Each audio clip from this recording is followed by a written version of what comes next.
February 1258. A figure strolls through his personal vault. Sentinels stand at his sides, not his own protectors.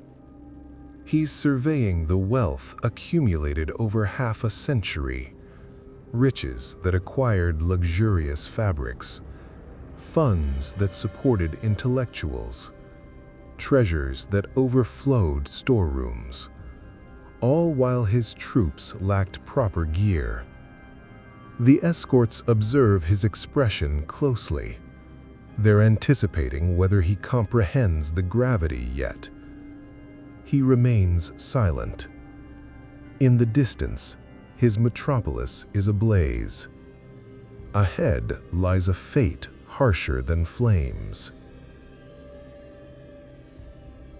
This is Caliph al-Musta'sim, overseer of Baghdad, guardian of the believers, direct descendant of Muhammad. Within 3 hours he'll perish, but not via steel, not through flighted shaft, not in any conventional manner. For the conquerors of his domain adhered to unfamiliar customs, and the treatment of his kin wasn't mere termination. It was a structured lesson, inscribed in crimson, ensuring every monarch from Damascus to Delhi understood the toll of opposition. They required no repetition. A single instance sufficed. For 5 centuries, Baghdad stood as the pivot, not merely of a realm, but of intellect worldwide. This metropolis fused Hellenic thought with Iranian celestial studies, blended Hindu numerals with Muslim jurisprudence. Here, global wisdom converged in archives spanning medicine to engineering. The House of Wisdom contained volumes demanding multiple lifetimes to absorb. Al-Khwarizmi pioneered algebra within these walls. Al-Razi penned health compendiums that Europeans would adapt 4 centuries hence. Academics journeyed from Iberia to Samarkand solely to learn in Baghdad's institutions. Its inhabitants surpassed 1 million. Subterranean aqueducts supplied water. Bazaars exchanged wares from Cathay to Cordoba. Medical centers aided all, irrespective of creed or status. This wasn't an empire in decline like ancient Rome. It was a society functioning at its zenith. Presiding over it all, the Caliph. Beyond a mere sovereign or administrator, the Caliph embodied Muhammad's successor, wielding spiritual sway over vast Muslim multitudes, with a pedigree tracing 37 generations. Al-Musta'sim assumed this mantle in 1442. He also inherited a regime eroded over 200 years. The Abbasid Caliphate retained doctrinal clout, yet its forces were largely hired blades, its provincial lords semi-autonomous chieftains, its coffers brimming but unspent on fortifications. Baghdad had weathered internal decay previously, surviving fratricidal conflicts, rival claimants, and the ebb and flow of surrounding powers, while its thinkers persisted and commerce thrived. Thus, when tales emerged of Eastern riders who had already obliterated the Khwarezmian domain, razed Persian urban centers, and traversed barriers without pause, Baghdad noted but acted not. The Mongols formed no ordinary host. They operated as a refined apparatus, honed through 5 decades of perpetual conflict across icy plains, arid wastes, and jagged peaks. At Genghis Khan's demise in 1227, he bequeathed an unparalleled legacy, not solely lands or subjugated folk, but a combat philosophy transforming warfare into a repeatable methodology. One of his descendants, Hulagu Khan, was entrusted with extending it westward. In 1253, the Mongol assembly directed Hulagu to compel allegiance from all domains between Mongolia and the Mediterranean Sea. Not mere conquest, but capitulation. The Mongol dominion thrived not on governance, but on obedience. Locations yielding promptly preserved self-rule. Their chiefs retained thrones. Inhabitants continued unmolested, merely remitting dues and recognizing overlordship. Defiance vanished utterly. Each objective followed identical steps. Emissaries appear, delivering scripted demands. Yield at once, remit taxes, furnish pledges, often princely offspring, embrace Mongol oversight. Acquiescence ensures endurance, barriers intact, trade flowing, populace alive. Defiance prompts no instant reprisal, no bluster, only quiet. Time elapses, perhaps seasons. The locale resumes normalcy. Guardians suspect the Mongols bluffed or shifted focus. Then, the skyline swarms with cavalry. Not haphazardly, but arrayed. Mounted squads maneuver precisely. Catapults materialize via carts. The force encircles fully. Every portal, path, egress. Construction commences, visibly. Assault machinery assembled before watchful eyes. A follow-up delegation reiterates the original terms verbatim. This marks the final opportunity. Continued obstinacy launches the blockade. Not frenzy, but protocol. Once barriers yield, foot soldiers advance in cohorts. Breached entrances see riders secure avenues. The settlement succumbs piecemeal. Within, inhabitants are categorized, craftsmen preserved, erudites safeguarded, technicians retained, all others herded to external meadows. Ensuing actions, attested by varied chronicles, were no haphazard savagery, but organized eradication. Remnants relocated to Mongol domains. The urban fabric often torched, not vengefully, but evidentially, for the Mongols sought not soil, but submission. Each devastated site instructed the subsequent. By 1257, Hulagu had enforced this regimen throughout Persia. Nishapur resisted, denizens purged, Merv opposed, methodically emptied, Herat challenged, reduced to debris. Defiance bore repercussions spanning eras. Now Hulagu pivoted toward the paramount city betwixt Persia and Egypt, Baghdad. In September 1257, Hulagu dispatched riders bearing a missive. You know the fate of Persia's strongholds. Grasp refusal's penalty. Attend our encampment. Accept the great Khan's dominion. Raise your ramparts. Deliver your progeny as bonds. Comply, and your domain endures. Deny, and discover what befell others. The document reached the Caliph's assembly on a Thursday. By Friday, deliberations unfolded. His minister, Ibn al-Alqami, advocated swift accord. He outlined proofs. The Khwarezmian realm boasted 400,000 warriors, fortified bastions, alpine redoubts, all vanished. Nishapur's barriers spanned 30 feet. Merv was deemed indispensable globally, all effaced. These aren't marauders, Ibn al-Alqami asserted. This is a battle-honed apparatus refined over half a century. Combat is futile. Endurance is feasible.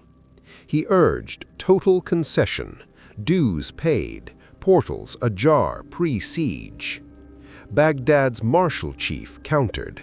Mongols excelled as nomad riders on open expanses.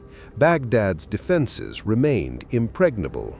They lack urban assault expertise against fortified positions, he contended, and they're distant from resupply. Prolonged encirclement in adverse lands is untenable. A third cadre cited deity. Baghdad housed the Caliphate, Islamic Enlightenment's core. Deity wouldn't permit heathens to raise the Prophet's heritage.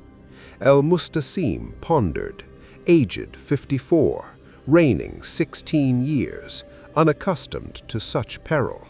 Accounts depict him as luxury-inclined, scholarly devoted, averse to warfare, reliant on titular prestige.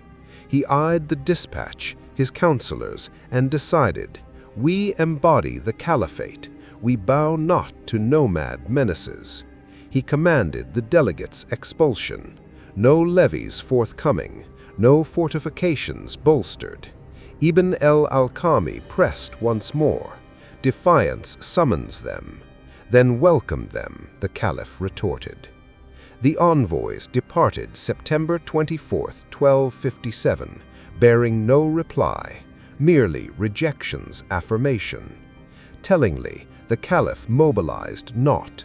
No troop muster, no barrier reinforcement, no vault opening for safeguards. He persisted routinely, as if peril would evaporate via inertia. Meanwhile, 300 miles eastward, Mongol legions mobilized. November 11, 1257, Mongol vanguards materialized 30 miles from Baghdad. Scouts tallied 5,000 cavalry, sans catapults. The commander spied advantage. If detached, annihilate them afield. Triumph would affirm Baghdad's prowess, deterring escalation. The Caliph assented. November 13th, Baghdad's host advanced, 20,000 souls, 12,000 mounted, 8,000 afoot, the grandest muster in ages. 3 days' provisions, intercept, clash openly, eradicate pre-reinforcements, retreat triumphant. November 15th, forces converged 25 miles northeast. Baghdad arrayed classically, riders flanking, footmen central, Mongols opposite, undersized, perhaps 4,000. Baghdad's cavalry surged. Survivors' testimonies relayed the sequel. Mongol ranks withdrew orderly. Pursuit ensued. 1 mile, 2, still cohesive. Then ambushes materialized. Concealed Mongol wings from ravines engulfed them. From 4,000 to 15,000 encircled. No skirmish ensued. Disassembly. Mongol bowmen loosed at gallop, piercing mail from afar. Baghdad's cavalry faltered amid disarray. Infantry, spectating, retreated cityward. Mongols abstained pursuit, methodically eradicating the trapped. By dusk, conclusion. Of 20,000 dispatched, under 3,000 repatriated. Elite guard decimated. Mercenaries obliterated. Baghdad's mobile force nullified. Not routed, expunged. Reports transformed court sentiment. No raid, but snare. Mongols lured the army afield for precise demolition. By December, the bulk loomed horizonward. Ramparts alone endured. January 11th, 1258, Mongols sealed the ring. 150,000 estimated. They erected camps, rotations, logistics from Persia. Evasion impossible. Siege gear assembled overtly. Chinese savants with Mongols crafted trebuchets. Defenders beheld their doom's fabrication. January 17th, Hulagu's reprise. Full yield lapsed, yet preserve thyself. Unbar portals, attend, disarm thy troops. 3 days for populace mercy. Council reconvened. Minister urged accept. No army, no aid, no resilience. Clerics invoked heaven. Caliph wavered. Days elapsed sans reply. January 29th, dawn volleys, not erratic, targeted. Engineers computed vulnerabilities over fortnights. Impacts fractured ancient masonry. 8-hour barrage, pause, nocturnal weakening. February 1st, resumption, cracks evident, eastern bulwark yielding by eve. February 5th, 90-foot gap, Mongols advanced measuredly, securing, expanding. By twilight, eastern sector theirs. February 10th, Caliph's delegate proffered, personal capitulation, portals open, disarmament, mercy plea. Hulagu, attend camp tomorrow solo. February 13th, Caliph exited, trailed by 3,000 courtiers, progeny, officials, sages, commanders. Through silent Mongol ranks to Hulagu's pavilion. Query, thy coffer's locus. Hesitation, directions given. Verification, opulence unveiled. Caliph escorted back, past embers to vaults. Tour ensued, silent indictment. Why hoard amid peril? Accounts diverge. Rashid al-Din notes command to ingest bullion, debated veracity. Undisputed, Mongol Tengri tenets forbade noble gore soiling soil, cosmic discord. Alternative, Caliph swathed in tapestry, bound, prostrate, steeds guided deliberately across, pulverization sans effusion, taboo upheld, emblematic demise forged, debated continent-wide. Sons segregated, slain, methods varied, outcome uniform, no survivors. Daughters allocated to officers or eastward, records fade. 3,000 partitioned, skilled retained, builders, healers, bureaucrats. Remainder culled afield. Abbasid lineage, 5 centuries extinguished. Succession voided, prophet-linked chains snapped. Tidings disseminated pre-interment. Post-demise, Baghdad yielded to troops. 13 days, zoned, unit assigned, methodical, structures cleared, valuables inventoried, non-essential populace externalized, toll 90,000 to 200,000 per moderns, contemporaries 200,000 to 1 million. House of Wisdom incinerated, tomes riverbound, Tigris inked, mosque desecrated, palace leveled, aqueducts sabotaged, not whimsy, hindrance to revival. February 20th, withdrawal, city scarred, populace halved, infrastructure crippled, yet survivors lingered to narrate. Mongols desired remembrance, not oblivion. Weeks, Damascus informed, months, Cairo, year, Anatolia, India. Not mere fall, how, to whom? Post-1258 Islamic shift, defenses abandoned, Damascus yielded pre-arrival, Aleppo preempted dues, equations stark, defy, siege, conflagration, carpeted end, endure, comply. Mongol tide halted 1260 at Ain Jalut, Mamluks triumphed afield, yet they absorbed Baghdad's lesson. No reliance on bastions or sanctity, militarized society countering the mechanism. Baghdad persisted, repopulated, commerce revived, but centrality lost. Wisdom's abode unreconstructed, lore dispersed, but defiance's cost endured, in tomes circulated, councils debating, thrones weighing opposition. Titles bargain not with strategies. Heritage halts no catapults, holiness deflects no bolts, systems clash, adapters prevail, rigid become exemplars. Some exemplars resonate eternally. Mongols needed no Baghdad redux, they needed universal awareness of capability, targeting the presumptuously secure. That communique outlived the dispatchers. For February 1258 wasn't warfare alone, it was proclamation via ash, rubble, bundled corpses. An alert swifter, vaster than legions, and certain alerts once imparted require no reiteration. This is Crimson Historians, unvarnished past. Subscribe for patterns beneath occurrences, not mere events, but recurrences rationale.